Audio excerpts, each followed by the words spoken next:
Assalamualaikum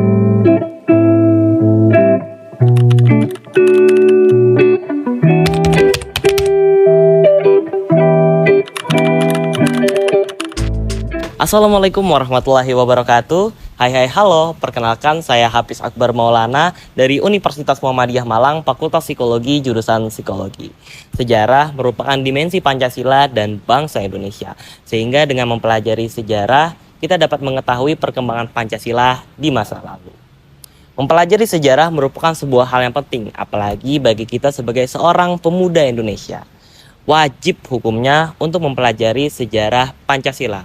Dengan mempelajari sejarah Pancasila, kita dapat mengetahui dan menambah ilmu pengetahuan kita, sekaligus menjadi bahan kita untuk menjadi seorang penerus bangsa yang hebat.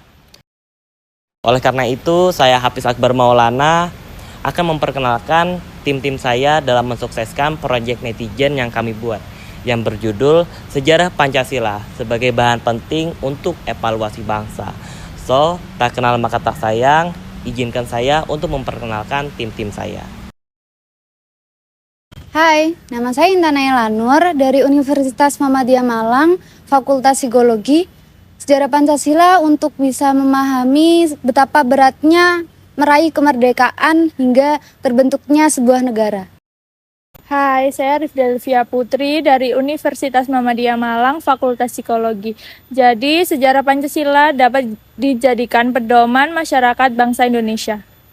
Hai, saya Sheila Azhara Putri Bulang dari Universitas Muhammadiyah Malang, Fakultas Psikologi. Jadi, sejarah Pancasila sebagai pandangan hidup bisa mempersatukan masyarakat yang memiliki latar belakang yang berbeda-beda. Halo semuanya, perkenalkan nama saya Alda Faradia Lubis, Universitas Muhammadiyah Malang, Fakultas Psikologi. Tanggapan saya mengenai sejarah Pancasila. Sejarah Pancasila memiliki makna yang sangat dalam yang dapat kita pelajari untuk kehidupan di masa depan. Terima kasih. Halo, nama saya Bianisa Hakina dari Universitas Muhammadiyah Malang, Fakultas Psikologi. Dengan kita mempelajari sejarah Pancasila, kita dapat mengetahui rumusan dan pedoman kehidupan berbangsa dan bernegara bagi seluruh rakyat Indonesia. Untuk itu, kami mewawancari beberapa narasumber untuk menanggapi belajar sejarah Pancasila. Berikut videonya. Nama saya Adis dari Universitas Muhammadiyah Malang, jurusan PPKN. Perkenalkan, nama saya Marta Caturwahini. Aku Rasa. Di sini saya akan mewawancarai Febi dari Universitas Muhammadiyah Malang. Di sini saya akan mewawancarai Anissa Tamara. Iya. Suka? Ya, saya suka belajar tentang sejarah Pancasila. Tidak. Jujur enggak, kurang terlalu suka. Dengan belajar sejarah Pancasila, kita bisa mengetahui apa yang terjadi di masa lalu, siapa yang terlibat, di mana peristiwa terjadi, dan apa dampak dari peristiwa tersebut. Karena Pancasila itu banyak mengajarkan tentang nasionalisme, kemudian cara musyawarah untuk mencapai kesepakatan, terus menjaga persatuan dan kesatuan. Karena dengan belajar sejarah Pancasila, kita bisa mengetahui tentang peranan Pancasila untuk kehidupan sehari-hari serta mengimplementasikannya dalam kehidupan. Karena belajar sejarah Pancasila itu sangat membosankan dan perlu menghafal, jadi saya tidak suka. Pelajaran sejarah tuh susah ya ngingetinnya, terus kalau diceritain juga kan kita ngantuk gitu loh, jadi makanya aku nggak suka. Hambatannya ketika saya mempelajari sejarah Pancasila, saya harus menghafal dan mengingat seperti nama, tempat, dan kejadian. Peristiwa-peristiwa tersebut itu sangat banyak, jadi bagi saya susah untuk dihafalkan. Belajar sejarah itu bosan, yang pertama. Terus yang kedua itu sulit mengingat materinya. Terus yang ketiga itu kita harus tahu rentetan waktunya. Nah, itu susah banget. Saya belajar sejarah Pancasila melalui YouTube membaca buku, dan dapat mengunjungi tempat-tempat bersejarah. Saya biasanya mencari sumber-sumber informasi tentang sejarah Pancasila yang valid berdasarkan atau dari sumber-sumber internet atau dosen langsung. Lalu saya pelajari dan implementasikan guna mempertahankan nilai-nilainya untuk berkehidupan saat ini dan yang akan datang. Di internet sama buku. Saya mempelajari sejarah Pancasila dengan cara melihat video-video yang ada di YouTube tentang sejarah Pancasila atau dengan dijelaskan oleh orang lain. Kalau aku biasanya sih kalau di kelas kan nggak mudeng ya, nggak paham kalau guru ngejelasin. Jadi tuh kalau di rumahku tuh sering nonton video YouTube gitu loh, nonton video YouTube, ya udah belajarnya dari sana. Dari hasil analisis kami, terdapat beberapa responden yang kurang menyukai sejarah Pancasila, yaitu ada 18 responden. Hasil dari 18 responden tersebut menyatakan mereka kurang menyukai sejarah Pancasila dikarenakan pembelajaran Pancasila yang membosankan, karena hanya diisi oleh mendengarkan cerita dan kebanyakan membaca buku.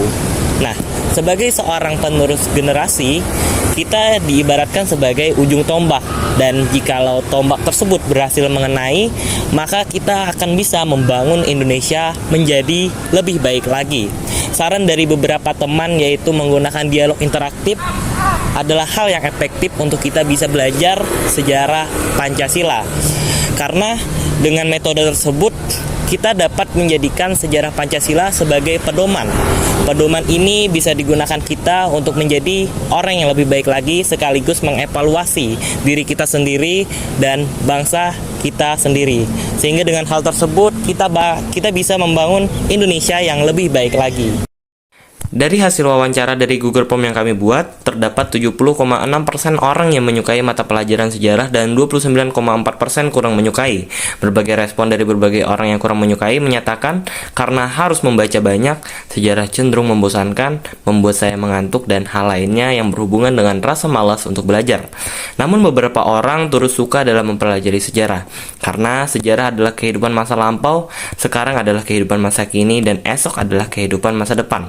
Semuanya harus kita pelajari agar kita bisa dapat memaknai sesuatu dengan baik dari suatu pekerjaan. Bonusnya, kita bisa dapat benang merah dari kehidupan tersebut.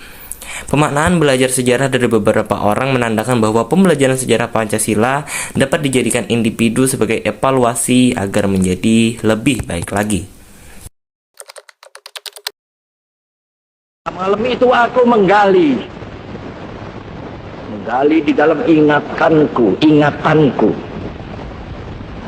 menggali di dalam ciptaku, menggali di dalam khayalku,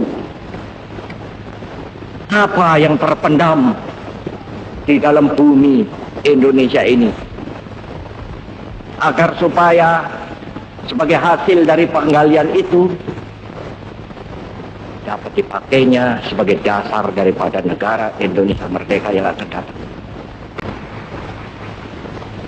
Sudah terbukti bahwa Pancasila yang saya gali dan saya persembahkan kepada rakyat Indonesia, bahwa Pancasila itu adalah benar-benar satu dasar yang dinamis, satu dasar yang benar-benar dapat menghimpun segenap tenaga rakyat Indonesia, satu dasar yang benar-benar bisa mempersatukan rakyat Indonesia itu untuk bukan saja mencetuskan revolusi, tetapi juga mengakhiri revolusi ini dengan hasil yang baik.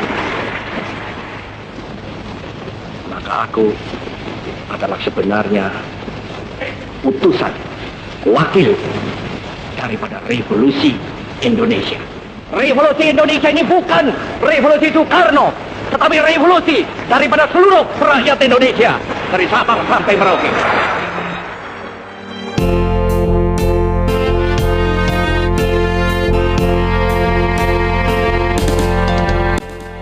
Mari kita melestarikan sejarah Pancasila dengan kita Mempelajarinya.